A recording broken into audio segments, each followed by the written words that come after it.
Y'all, when I tell you, I'm so happy that this book is almost done. Because I'm sick of you moonwalkers. I am. I don't have a problem with you all, loving Michael Jackson the way you do. But the way y'all coming over here, throwing bows.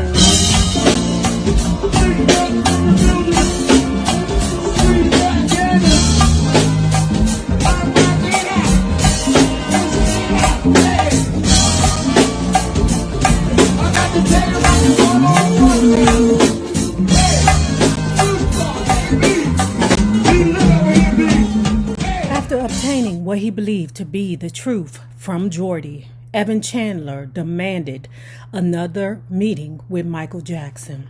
Evan got to the point quickly. I believe that Michael has acted inappropriately towards Jordy, he said. In fact, I'm sure of it. Half the reason why I believe Michael Jackson is in this situation is because of his oblivious and delusional behavior. I don't think that he did anything inappropriate with those children in regards to touching. What I do believe is his actions were inappropriate because he does not think like a parent. Pause before we go forward. Let me say this. You got two kinds of people in this world. Break it down. You got those who have been privy to molestation, and you got those who have not been privy to molestation. And the people that have not been privy don't have that watchful eye the way that us who have been do. And I know this for a fact because it has been times where I have told friends who have not experienced what I have that, I don't know, girl. I don't know if I would leave my daughter with a man that I just started dating. And in her eyes, she's like, he's not like that. That's not what he's about. And it was absolutely true. He was not about that. But because we come from two different backgrounds, we look at it a different way. Non-molestation victims do not see things through the same eyes as we do. Okay? And that mother mammy, Janet, must have never, ever had a situation like that to ever happen before. Michael met with another one of his associates, a publicist who had to determine a course of action to take if the allegations made it into the press. I met him at the Los Angeles hideout, recalled the representative. He looked absolutely terrible, as if he hadn't slept in days. He wasn't wearing his makeup, so his face seemed broken out, splotchy. He looked thin and sickly. He had on his pajamas. What am I going to do now? He asked. I can't believe this is happening to me. Michael Jackson. Do you think the police will ask me questions about me and Jordy? Michael began to cry. But I can't answer questions, he said through his tears. I can't talk about Jordy. Don't you get it? He's my soulmate. I won't know what to do. So some of you moonwalkers, which also gets on my nerves, okay? You mother getting on my nerves, and I swear to Jesus, I can't wait till this goddamn book is over. Because I want you to shoo fly, go away. Lele is being accused by the moonwalkers of just making up shiz, okay? What's happening here is Lele is speaking to people surrounding Michael Jackson. He's not just making up stuff like he's a fly on the wall. This is the information that he received from other people, and he's providing it in the book. I don't know whether the people are lying or not. I don't know. But hell, if you forgive Tasha K, don't you get it? He's my soulmate. I won't know what to say. All right. And this is where I have to bring up the Virgo. There are two different kinds. You got the dark Virgo and you got the light Virgo. I think Michael is oblivious to the fact that he is a dark Virgo. He thinks just because he saved the children on Monday and he fired his entire family on Tuesday, he's still a good person because he did something good on Monday. What gets Virgos in trouble is that they do not understand when things are wrong that they do. They only understand that it's wrong when it's done to them. Put it this way. Michael doesn't understand that his actions towards Jordy is wrong because he speaks freely and open about it.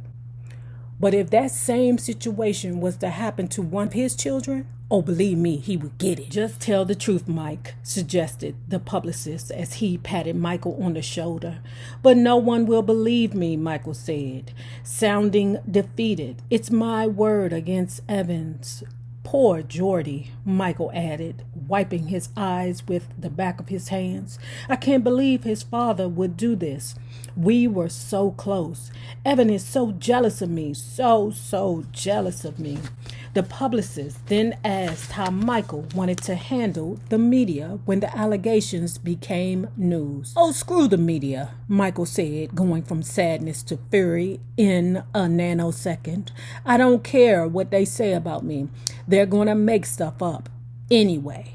Screw them. Screw them all. It's because of them that I'm in this trouble anyway. No, Michael, it's because of you and the parents. On August 20th, 1993, Michael left for Bangkok on the second leg of his dangerous tour.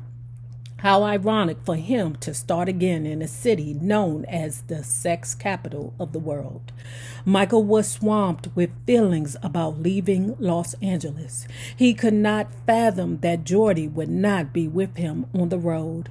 He had planned an exciting time for the two of them on continents all over the world, and the only reason to even go, in his view, would have been to be with his air quotes, soulmate. Now he would be going alone. Of course, he would be with about 250 people, all integral to the massive multi-million-dollar production, from musicians and stagehands and dancers to bodyguards, secretaries and assistants.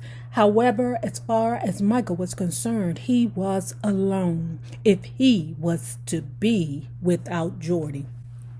That part right there, I believe, is speculation because I don't know who he talking to say those words. Also, he didn't want to leave home because he simply wasn't sure what would occur in America during his absence. Yet he also couldn't wait to go just to get out of town and not have to deal with whatever terrible thing was about to happen. He felt he needed to escape from his life, if at all possible. As it would happen, Michael Jackson left town just in time because the next day, all hell would break loose. On Saturday, August 21st, 1993, a search warrant was issued for the police to gain access to Michael Jackson's Neverland Ranch at 5225 Figueroa Mountain Road in Los Olivos, Santa Barbara. The authorities took photographs of the rooms at Neverland in order to be able to compare them to Jordy's descriptions as evidence that he had complete access. They seized Michael's telephone and address journals and would use them to later question more than 30 children and their families. Those interviewed included Emmanuel Lewis, Jimmy Safechuck, and Jonathan Spence. All three insisted that Michael had never acted in any improper way towards them. On August 23rd, a Los Angeles television station reported startling news that a police raid had occurred at Neverland. Michael Jackson was suspected of committing a crime, the police confirmed. However, the officers would not be more specific. Even with the lack of details, the story became the focus of more than 70 news broadcasts and special bulletins in the Los Angeles area. Within hours, the investigation was the subject of international headlines. The New York Post ran with a dreadful photo of Michael looking his worst, and the blazing headline, Peter Pan or Pervert. One thing was clear, nothing would ever be the same for Michael Jackson. Nigga, you ain't never lied about that one. Michael's camp hired high-powered criminal defense attorney Howard Weitzman to represent him. He read a statement prepared by his client. I am confident The department will conduct a fair and thorough investigation, and that its results will demonstrate that there was no wrongdoing on my part. I intend to continue with my world tour, as he did, as he should. Rarely had a show business story taken flight like the Michael Jackson molestation scandal, with the world's press running blazing headlines that strongly implied that Michael was guilty, even if not yet charged. When the confidential and actually charged statements Jordy Chandler gave to the authorities about his sleepovers with Michael were released, all objectivity about how the story should be reported seemed to go right out of the window. On August 26, 1993, I appeared on CNN stating my view that we in the press, that's Terrabolele, okay, that we in the press might use some restraint in reporting the story. To my surprise, after the worldwide broadcast of my appearance, Michael telephoned me in Bangkok. A day earlier, Michael had performed for an audience of 70,000.